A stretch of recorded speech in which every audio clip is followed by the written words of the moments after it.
నమస్తే, welcome to 99 TV. ఇంతకీ forensic report ఏం చెప్తోంది? సరే, సర్కారు వారి ఫోరెన్సిక్ రిపోర్ట్ అంటే ఇట్ టేక్స్ టైం.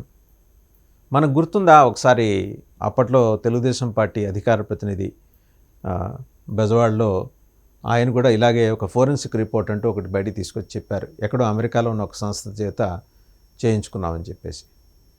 సరే, ఆ రిపోర్ట్ మీద తర్వాత బోల్డని క్వశ్చన్స్ వచ్చినాయి. అసలు ఆ రిపోర్ట్ మేము తయారు చేసింది కాదని ఆ కంపెనీ కూడా చెప్పుకొచ్చింది. ఇప్పుడు కూడా జగన్మోహన్ రెడ్డి గారి వాహనం కింద పడి నలిగి మృతి చెందాడని చెబుతున్న సింగయ్య గారి తాలూకు ఫోరెన్సిక్ రిపోర్ట్ అంటూ ఒకటి మార్కెట్లో చలామణి అవుతుంది. ఇది ఎంతవరకు నిజమో, దీనికి ఉన్న అథెంటిసిటీ ఏంటో, దీనికి ఉన్న శాంక్టిటీ ఏంటో తెలియదు. కానీ దీనిలో లేవనెత్తిన అంశాలు మాత్రం సాంకేతికంగా సబబులాగానే అనిపిస్తున్నాయని చాలామంది అంటున్నారు. ప్రస్తుతం వైరల్గా మారింది రిపోర్ట్. సరే, ఇంతకీ ఏంటంటే అది చెప్తోంది సమ్మరీ ఆఫ్ ఫైండింగ్ అని. ఇప్పుడు ఎస్పీ గారు ఒక వీడియో ఒకటి మార్కెట్లో చలామణి అవుతున్న వీడియోని ఎస్పీ గారు కానీ ప్రభుత్వం కానీ చెప్తున్నది ఏంటంటే, వివిధ ఆధారాల తమకు లభ్యమైన వివిధ అంశాలు, తాము సేకరించిన వివిధ ఆధారాలని బేస్ చేసుకొని ఆయన ఒకటి చెప్పారు.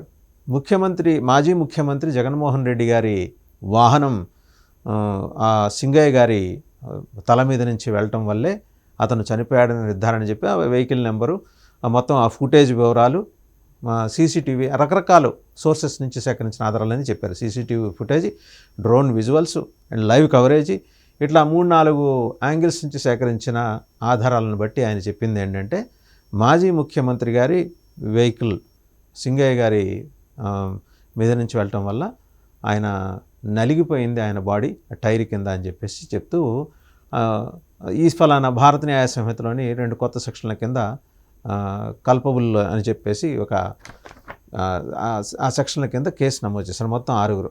A1 ఏమో జగన్మోహన్ రెడ్డి గారు డ్రైవర్, A2 జగన్మోహన్ రెడ్డి గారు, ఇంక A3 సుబ్బారెడ్డి గారు, అలాగే ఆయన PA KN నాగార్జున రెడ్డి గారు, ఇంకొక 2 మాజీ మంత్రులు పేర్ని నాని అండ్ విడుదల రజని. సరే, అది పక్కన పెడితే అసలు ఇప్పుడు అది చలామణి అవుతోంది, లేదా ప్రభుత్వం లేదా పోలీసులు నమ్మినట్టుగా చెబుతున్న వీడియో పూర్తిగా ఆర్టిఫిషియల్ ఇంటెలిజెన్స్ జనరేటెడ్, కృత్రిమంగా సృష్టించింది అని చెప్పేసి ఆరోపణలు వచ్చినాయి. ఆ ఆరోపణలకు సంబంధించి ఎవరో ఫోరెన్సిక్ అనాలిసిస్ రిపోర్ట్ అంటూ ఒకటి రిలీజ్ చేశారు. Suspected AI generated video segment అనే దాని కింద వాళ్ళు సమ్మరీ ఆఫ్ ఫైండింగ్స్ ఏం చెప్తున్నారంటే, this report analyzes 2 critical frames, 9th and 10th seconds. ఆ వీడియో ఫుటేజ్లో ఉన్న 9-10 సెకండ్లను ఆధారం చేసుకొని from a video clip where a car tire appears to run over a person's head. ఆ కార్ టైరు ఒక వ్యక్తి తల మీద నుంచి వెళ్ళిన దాన్ని ఆధారం చేసుకుని ఆ 9-10 సెకండ్లో చూపించారు. అది ఆధారం చేసుకుని ఈ ఫోరెన్సిక్ రిపోర్ట్ మేము రూపొందించాము. Upon close visual inspection there are multiple inconsistencies. ఆ విజువల్ని పూర్తిగా ఇన్స్పెక్ట్ చేసిన తర్వాత మల్టిపుల్ ఇన్కన్సిస్టెన్సీస్ అంటే ఒకదానికి పొంతం లేని అంశాలు దాంట్లో కనబడుతున్నాయని చెప్తూ ఆ రిపోర్ట్లో సమ్మరీ ఆఫ్ ఫైండింగ్స్లో రాసుకొచ్చారు. బోత్ టెక్నికల్ అండ్ ఫిజికల్, సాంకేతికంగా కానీ లేదా విడిగా చూసినా కానీ, ఎక్కడైతే చూసినా కానీ ఇన్కన్సిస్టెన్సీ అనేది ఎస్టాబ్లిష్ అవుతూ వచ్చిందని చెప్పేసి రాశారు. అలాగే that strategy that strongly suggest the content is either AI generated or digitally manipulated. దీన్ని బట్టి చూస్తుంటే ఏంటంటే, ఇది AI జనరేటెడ్ అన్న అయి ఉండాలి, లేకపోతే డిజిటల్లీ మ్యానిపులేటెడ్ అన్న అయి ఉండాలి అని చెప్పేసి మరి ఫోరెన్సిక్ అనాలిసిస్ రిపోర్ట్ వచ్చింది. సరే, ఇంకా కీ అబ్జర్వేషన్స్ అని వాళ్ళు 4-5 పాయింట్లు ఇందులో మెన్షన్ చేశారు. ఒకటి, tire contact missing, 2 body reaction absent. ఈ 2 అంశాలని అందులో పొందుపరిచారు. No visible tire deformation or pressure against the person's head. Tire ఆ వ్యక్తి యొక్క తలకాయ మీదకి ఎక్కినప్పుడు టైర్ ప్రెషర్ ఫీల్ అయినట్టుగా అక్కడ ఏం కనబడలేదు, మామూలుగానే ఉన్నది. అంటే ఇదంతా AI జనరేటెడ్ లేదా డిజిటల్లీ మ్యానిపులేటెడ్ అని చెప్పడం కోసం ఎస్టాబ్లిష్ అవుతున్న విషయంగా అందులో మెన్షన్ చేశారు. The tire appears to float with no weight distribution or force. అది టైర్ ఫ్లోట్ అయినట్టు, అంటే వెయిట్ డిస్ట్రిబ్యూషన్ లేకుండా, ఫోర్స్ లేకుండా ఎలా ఫ్లోట్ అవుతుంది అనేది ఇక్కడ ప్రస్తావన చేశారు. ఇక బాడీ రియాక్షన్ అనేది యాబ్సెంట్. స్పందిస్తుంది జనరల్గా. సహజంగా ఒక గాయం తగిలింది, ఒక దెబ్బ తగిలినప్పుడు గట్టిగా చేయి విదిల్చుకోవటమో లేకపోతే కాలు మీదనో లేకపోతే కైండ్ ఆఫ్ ఎక్స్ప్రెషనో ఫిజికల్గా కనపడాలి. అది కనపడలేదు అని చెప్పేసి.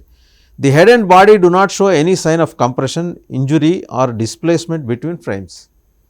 వాళ్ళు చెప్తున్నది ఏంటంటే ఆ కారు కింద, ఆ వెహికల్ కింద పడిన వ్యక్తి తాలూకు తల భాగం కానీ ఇంకా బాడీ కానీ శరీర భాగం కానీ ఎలాంటి కంప్రెషన్కి గురైనట్టు లేదా గాయపడ్డట్టు లేకపోతే డిస్ప్లేస్మెంట్ బిట్వీన్ ఫ్రేమ్స్, అన్నిటి ఫ్రేమ్స్ మధ్య డిస్ప్లేస్మెంట్ ఉన్నట్టు కూడా ఎక్కడ ఆ ఛాయలు కనపడలేదు అని చెప్పి. ఇక దాంట్లోనే బాడీ రియాక్షన్ యాబ్సెంట్లోనే the head position is nearly identical across both seconds. Tyre ఎక్కక ముందు, టైర్ ఎక్కుతున్నప్పుడు, టైర్ ఎక్కిన తర్వాత కూడా head position is nearly identical, ఒకే మాదిరి ఉంది రెండు, ప్రత్యేకించి 9-10 సెకండ్ల సమయంలో అనేది. అండ్ మూడో పాయింట్ వాళ్ళు మెన్షన్ చేస్తున్నది ఏంటంటే అన్యాచురల్ ఫ్రేమ్ ట్రాన్సిషన్ అనే పాయింట్ మెన్షన్ చేశారు. Lack of motion blur or real world change from 1 second to the next అనేది కనిపిస్తోందని. స్టాటిక్ లేయరింగ్ లేదా ఏఐ పప్పెట్ స్టైల్ యానిమేషన్ అనేది కూడా కనిపించిందని. ఇక నాలుగో point shadow and light inconsistencies అనేది మెన్షన్ చేశారు. Shadows under the car and person do not align naturally. ఇప్పుడు ఆ వాహనం కింద భాగంలో సహజంగా నీడ పడుతుంది, ఆ పడ్డ నీడను అలాగే కింద అండ్ పర్సన్ ఎవరైతే కారు కింద పడ్డారో సింగయ్య గారు, ఆ రెండింటికి సంబంధించి డు నాట్ అలైన్ న్యాచురల్లీ, సహజంగా లేదు, అదేదో అది కృతకంగా ఉంది, కృత్రిమంగా ఉందని. Lighting on the face and body mismatches with tyre and road conditions. Tyre road కండిషన్స్ని బట్టి చూస్తే టైర్ దగ్గర పడే లైటింగు, రోడ్ మీద పడే లైటింగ్ కండిషన్స్ ఎక్కడ మ్యాచ్ కావటం లేదని చెప్పేసి అది చాలా స్పష్టంగా lighting on the face and body mismatches with tyre and road conditions అదొకటి. తర్వాత విజువల్ ఆర్టిఫాక్ట్స్ అని notable pixelation and blending issues around the head and tyre area. Pixelation and blending issues కనిపించినాయట చనిపోయినని చెప్తున్న వ్యక్తి తల భాగంలోనూ అలాగే టైర్ ఏరియాలోను. And common in deepfake or composited AI generated scenes అనే కనిపించాయంటారు. డీప్ ఫేక్ లేదా ఏఐ జనరేటెడ్ సీన్స్ కంపోజిట్ చేసిన విధంగా కనిపిస్తుంది. కంక్లూజన్ ఏం చేస్తున్నారంటే based on these findings the scene in question appears artificially created or manipulated. ఈ ఫైండింగ్స్ని బట్టి అర్థమవుతుంది ఏంటంటే ఇది పూర్తిగా ఆర్టిఫిషియల్లీ క్రియేటెడ్ కానీ మ్యానిపులేట్ చేసిన వీడియో కానీ అయి ఉండాలనేది. The lack of realistic physics, lighting and visual coherence supports the conclusion that the video is not authentic.